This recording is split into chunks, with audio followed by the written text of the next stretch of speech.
Bonjour, je m'appelle Fang, j'ai 15 ans. J'ai décidé de raconter mon histoire avant d'en finir avec la vie. Personne ne me croit. Ni les docteurs, ni les psys, ni mon père. Ils disent que j'étais dans le vol d'avant. Ils disent que j'ai tout inventé. Ils disent que je suis fou. Je suis normal, tout à fait normal. Alors peut-être que les lecteurs de ce site consacré aux morts suspectes me croiront. Si vous voulez copier mon histoire sur d'autres sites, n'hésitez pas à le faire. Vous avez mon accord. Mettez juste que c'est l'histoire de Fang de Pékin. Et dites qu'elle est vraie. Surtout qu'elle est vraie, et que je n'ai rien inventé. J'étais bien dans ce vol, et il s'est passé quelque chose pendant, mais je ne m'en souviens plus. Alors ouais, dites tout ça aux autres, et ne transformez rien. Ma mère avait 43 ans quand les événements se sont produits. J'avais 13 ans en 2014. Ma mère et moi revenions d'un voyage en Malaisie. On avait pris ce fameux vol. Pas celui d'avant, ni celui d'après. Le fameux vol. Dès qu'on a posé un pied à l'aéroport, j'ai trouvé ma mère différente. Changée. Sans vraiment comprendre pourquoi. Sa main était glaciale, mais je me suis dit qu'elle avait peut-être pris froid pendant le vol. Pourtant, le soir même de notre retour, quand j'ai été me coucher et que je lui ai dit bonne nuit, son baiser sur mon front était aussi glacial que sa main. Et le bruit de son baiser, un long bruit de succion. Elle m'embrassait rarement sur le front. Elle disait que c'était les vieillards qui embrassaient comme ça. Et jamais aussi longtemps. Le premier soir, j'ai trouvé ça vraiment étrange, puis j'ai fini par m'y habituer. Même à la froideur de ses lèvres. Enfin non, pas vraiment, puisque dès qu'elle avait le dos tourné, je m'essuyais le front en lui demandant de bien fermer ma porte. Ce n'était pas que j'avais peur de ma mère, mais je détestais ses baisers bruyants en pleine nuit. Oui, un autre truc qu'elle ne faisait jamais avant le vol. Elle se levait en pleine nuit, et sans allumer la lumière de ma chambre, elle venait m'embrasser. Ça me réveillait à chaque fois, putain. Alors elle ricanait, s'excusait, et repartait en chantonnant, heureuse de la trouille qu'elle m'a filée. Enfin, si c'en était resté là, j'aurais pu grandir normalement, et je n'aurais pas pété les plombs toutes les 4 minutes. Mes parents étaient divorcés depuis 5 ans, et j'étais fils unique. Joe, c'était ma voisine et ma nounou quand j'étais haut comme 3 pommes. Un après-midi, une semaine après notre retour de Malaisie, Joe m'a demandé de m'asseoir et m'a questionné au sujet du comportement de ma mère. Joe trouvait qu'elle était différente depuis notre retour. Elle l'a trouvée dans la lune, et ses pertes de mémoire commençaient à sérieusement l'inquiéter. Elle disait aussi qu'elle prétendait avoir un garçon de mon âge, en Malaisie, et qu'elle lui avait promis de le retrouver bientôt. Enfin, Joe m'a demandé si j'avais remarqué que ma mère perdait ses cheveux. Je lui ai répondu que je n'en savais rien. Elle m'a alors montré une grosse touffe de cheveux noirs, au reflet à cajou, identique à ceux de ma mère. Ça m'a un peu effrayé. C'est à ce moment précis que j'ai commencé à observer plus attentivement ma mère et à noter des détails dans un carnet secret. J'avais 13 ans quand je l'ai écrit, et j'ai corrigé les fautes d'orthographe, mais excusez-moi s'il en reste. Samedi 8 mars 2014. Maman est restée en pyjama jusqu'à midi. D'habitude, après le petit-déj, elle se maquille et s'habille, même pour rester à l'appart. Puis elle m'a dit qu'elle allait chez le coiffeur. J'ai alors cru qu'elle allait se changer, mais à la place, elle a pris une paire de ciseaux dans le tiroir de la cuisine. Puis elle est montée à l'étage et s'est enfermée dans la salle de bain. J'ai l'ai observée par le trou de la serrure. Devant la glace, toujours avec son pyjama sur le dos, elle a coupé 2 grandes mèches de ses longs cheveux noirs. Je pouvais voir sa nuque s'éclaircir. Le pire, c'est qu'elle les a coupés de travers. Les cheveux tombaient sur les épaules de son pyjama, dans le lavabo, sur le meuble et le tapis de douche. Elle qui était si maniaque s'en fichait. Puis elle a posé la paire de ciseaux et a fait une chose tellement dégueulasse que j'en frissonne encore. Elle a ramassé tous ses cheveux, en a fait un tas, puis a pioché dedans. Après en avoir pris une bonne poignée, elle les a portés à sa bouche et a commencé à les mâcher. J'ai posé une main sur ma bouche pour ne pas crier. Elle s'est retournée vers la porte en mâchant toujours ses cheveux. Elle a froncé les sourcils, ses yeux bleus m'ont semblé devenir noirs. Elle a marché doucement vers la porte comme un chat vers sa proie. J'ai bondi jusqu'à ma chambre qui était fort heureusement à côté de la salle de bain, et j'ai sauté dans mon lit. Mon cœur battait à tout rompre. J'ai entendu le grattement de la porte, puis ses pas ont fait craquer le plancher. Ensuite sa tête, juste sa tête, a dépassé de l'encadrement. Les yeux écarquillés, elle me regardait. Heureusement, j'avais un livre sur mon lit, et je faisais semblant de lire. Après une bonne minute d'observation, elle m'a demandé si j'allais bien, et je lui ai répondu que oui, sans la regarder. Elle est repartie, et s'est de nouveau enfermée dans la salle de bain. Dimanche 9 mars 2014. Je n'ai pas bien dormi cette nuit. J'ai fait plein de cauchemars. Je voyais ma mère m'arracher les cheveux avec ses dents, puis les manger en ricanant. Du sang me coulait sur le visage, et ma mère le léchait. C'était horrible. Heureusement qu'elle s'est comportée normalement aujourd'hui. Sinon, je me serais enfui chez papa. J'ai voulu aller en parler à Cho, mais elle est partie en week-end. Hâte qu'elle revienne. Lundi 10 mars 2014. J'ai encore mal dormi et fait le même cauchemar. Qu'est-ce qui se passe?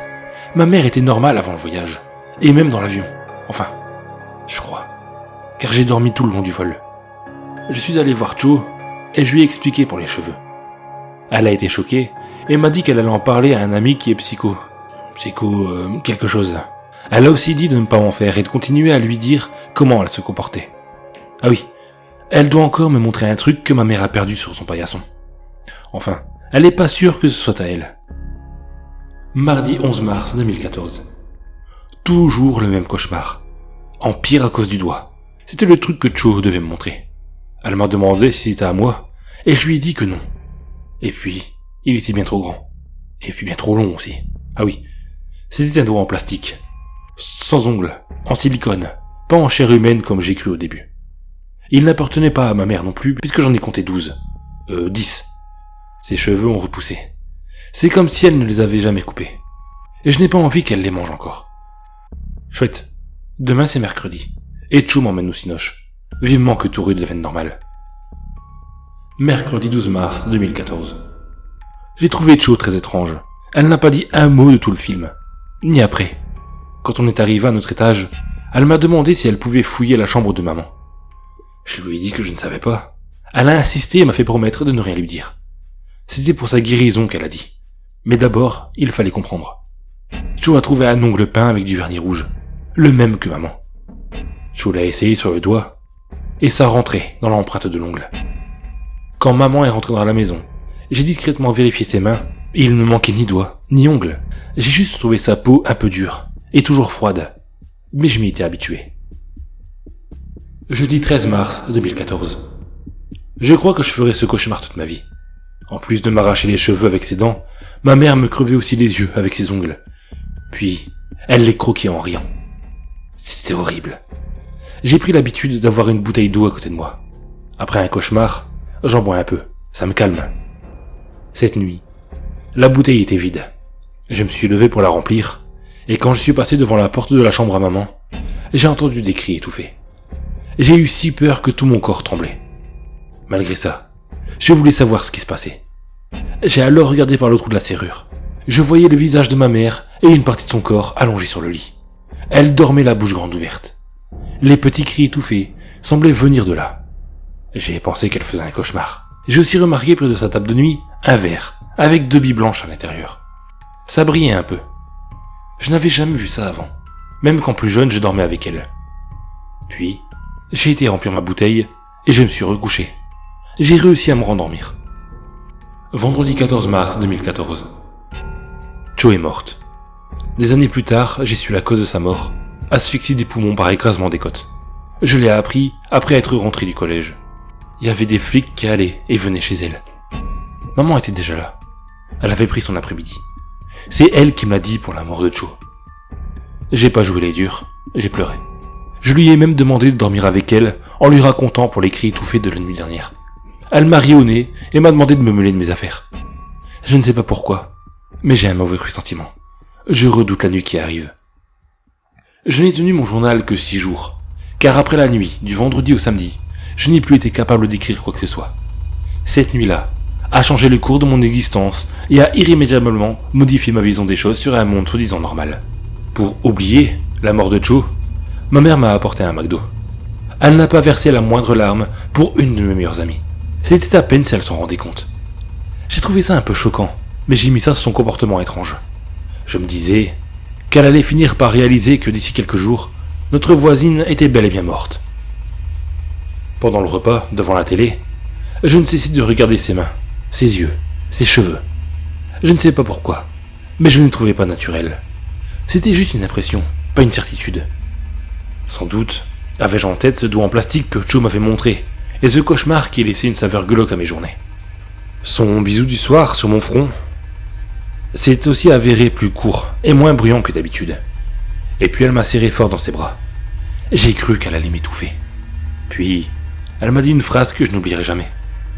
Même la mort ne nous séparera pas. Je me suis alors dit que ma mère m'aimait beaucoup, et j'ai rapidement trouvé le sommeil, toujours dans l'espoir d'un retour au calme. En pleine nuit, mon inconscient m'a alerté de quelque chose et m'a doucement réveillé. J'ai aussitôt entendu des cris étouffés. J'ai eu peur pour ma mère et j'ai bondi du lit. Allongée sur les couvertures, ma mère dormait la bouche grande ouverte. Elle n'avait pas fermé les volets, et la lumière d'un réverbère donnait une atmosphère orange à sa chambre, un peu comme dans un parking mal éclairé. En m'approchant, les cris étouffés se sont arrêtés. Puis j'ai entendu « Aide-moi, pitié, aide-moi ». Ça venait de sa gorge. Sa glotte allait et venait sur la peau de son cou. Mais sa bouche restait fixe, toujours grande ouverte. Le verre sur la table de nuit a fait un bruit étrange, comme s'il se déplaçait. J'ai regardé, et j'ai vu que les deux boules étaient en fait des yeux en verre de couleur bleue, comme ceux de ma mère, et ils me fixaient. De peur, j'ai failli pisser dans mon froc. J'ai de nouveau entendu « Aide-moi, pitié, aide-moi » sortir de sa gorge. Après un craquement sinistre, deux orbites vides me fixaient horriblement. Et au fond, tout au fond de cette bouche ouverte et de ces orbites vides, j'ai vu quelque chose d'impossible à croire, et qui 2 ans après, me hante encore. J'ai vu un œil injecté de sang tout au fond de chaque orbite. J'ai vu des lèvres éclater dans la bouche grande ouverte. Et ce sont ces lèvres qui poussaient des cris étouffés, et qui bougeaient en disant « Aide-moi, pitié, aide-moi ». J'ai voulu m'enfuir, mais une main glaciale a attrapé mon poignet. Je me suis débattu comme un fou, et j'ai réussi à lui échapper. Cette chose s'est précipitée derrière moi, et m'a pourchassé dans le couloir. J'entendais rire, mais aussi « Aide-moi, aide-moi ».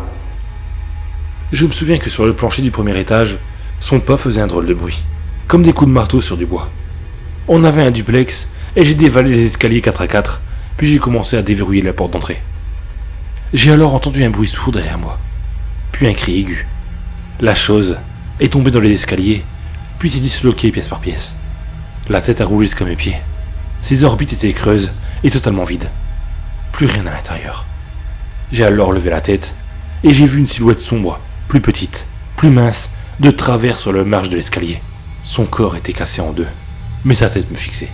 C'est là que j'ai reconnu les grands yeux bleus de ma vraie mère. C'était effroyable, et je me suis enfui en hurlant. Après, c'est le trou noir. Mais je crois que sur le trottoir, un éboueur m'a recueilli et m'a amené à l'hôpital. Je me suis réveillé dans une chambre verte et bleue. Mon père était assis près de moi et dormait une main dans la mienne. J'ai dû le réveiller en bougeant et il m'a aussitôt serré dans ses bras en pleurant, comme une petite fille. Je n'ai compris pourquoi qu'au bout de longues et interminables minutes. Il a cru que j'étais mort avec ma mère lors de l'accident d'avion du vol MH370 de la Malaysia Airlines. C'est tout simplement impossible. Les monstres relèvent ce fameux soir où les gens s'amusent et se déguisent, les âmes finissent morcelées, scellées lorsque l'enfant se brise. Horreur, mystère, un vent glacial fait trembler jusqu'en Antarctique. Les gens d'urbaine creepypasta, c'est l'heure du récit.